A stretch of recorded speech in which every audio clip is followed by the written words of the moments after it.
اگر قرآن میں شفا یابی ہے تو ہم لوگ ادویات کو ہی کیوں زیادہ ترجیح دیتے ہیں؟ اللہ تعالیٰ نے کہا ہے کہ تم دعا کرو، دعا میں بڑی طاقت ہے، اور میں شافی ہوں، میں شفا دیتا ہوں۔ تو اللہ تعالیٰ نے جب یہ کہہ دیا میں شافی ہوں، میں شفا دیتا ہوں، تو پھر تمہیں کیا ضرورت ہے کسی چیز کی؟ نہ دوائیاں استعمال کرو۔ لیکن اللہ تعالیٰ نے ساتھ یہ بھی کہا ہے، یہ بھی شریعت کا اور دین کا حکم ہے کہ اللہ تعالیٰ نے جو ذرائع بنائے ہیں، جو چیزیں پیدا کی ہیں کسی کام کے لیے، ان کو استعمال کرو۔ تو اللہ تعالیٰ قرآن شریف میں کہتا ہے کہ میں تمہیں رزق دیتا ہوں، ٹھیک ہے؟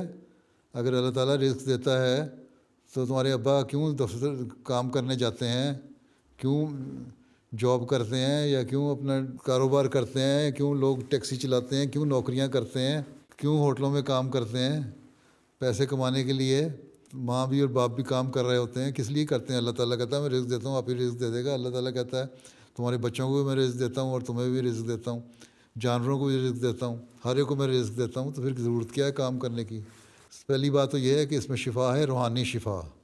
اللہ تعالیٰ کہتا ہے کہ میری باتوں پہ عمل کرو، اس کتاب میں جو میرے حکم ہیں ان پہ عمل کرو، میری عبادت کرو، اور جو میں نے حکم دیے ہیں ان پہ عمل کرو، میرے بندوں کے حق ادا کرو، تو روحانی طور پر تم صحت مند ہو جاؤ گے، اور تم ایک اچھے انسان بن جاؤ گے، اور تم وہ انسان بن جاؤ گے جس کو اللہ تعالیٰ پھر جنت میں لے کے جاتا ہے۔ پہلی مراد تو یہ ہے شفا سے، روحانی شفا۔ دوسرے، سورہ فاتحہ میں حدیث میں آتا ہے کہ بعض صحابہ دم کیا کرتے تھے سورہ فاتحہ کا، اور اس فاتحہ کے دم سے لوگوں کو شفا ہو جاتی تھی۔ ایک صحابی سے آنسر نے پوچھا تم کیوں کرتے ہو؟ انہوں نے کہا جی مجھے اللہ تعالیٰ کی جو صفات ہیں اس میں ساری موجود ہیں، اس لیے مجھے اچھی لگتی ہے، میں سمجھتا ہوں کہ اس میں شفا ہے۔ آنسر نے فرمایا تم ٹھیک کہتے ہو۔ تو جسمانی طور پہ بھی شفا ہوتی ہے، لیکن ساتھ ہی آنسر نے فرمایا کہ تمہیں علاج بھی کرنا چاہیے، کیونکہ جو علاج کے طریقے ہیں یا دوائیاں ہیں، یا دوائیاں بنانے کے لیے جو عقل ہے، وہ بھی اللہ تعالیٰ نے انسان کو دی ہے نا، اس لیے دی ہے تاکہ اس کو استعمال کرو، تو وہ بھی اللہ تعالیٰ کی نعمت ہے۔ اللہ تعالیٰ نے کہا ہے کہ دعا بھی کرو اور اسباب بھی کرو، جو طریقے ہیں ان کو بھی استعمال کرو۔ صرف دعا پہ زور دینا اور اسباب کو استعمال نہ کرنا یہ بھی غلط ہے، اللہ تعالیٰ کو آزمانے والی بات ہے۔ اور صرف اسباب پہ بھروسہ رکھنا اور دعا نہ کرنا یہ بھی غلط ہے، کیونکہ پھر انسان شیطان کی طرف چلا جاتا ہے، دیریا ہو جاتا ہے۔ اس لیے جو چیزیں اللہ تعالیٰ نے بنائی ہیں، ہمارا یہ کام ہے ہر ایک کو استعمال کریں۔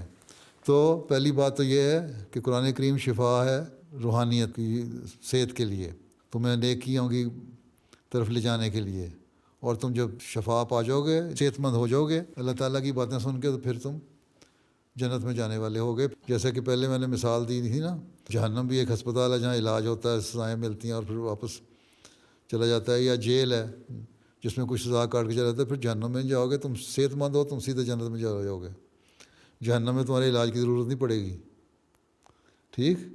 اور اس کے علاوہ جسمانی طور پہ بھی شفا دعاؤں سے ہے، لیکن ساتھ ہی اللہ میاں کہتا ہے اسباب بھی استعمال کرو، ٹھیک ہے۔ ٹھیک ہے جی، جزاک اللہ۔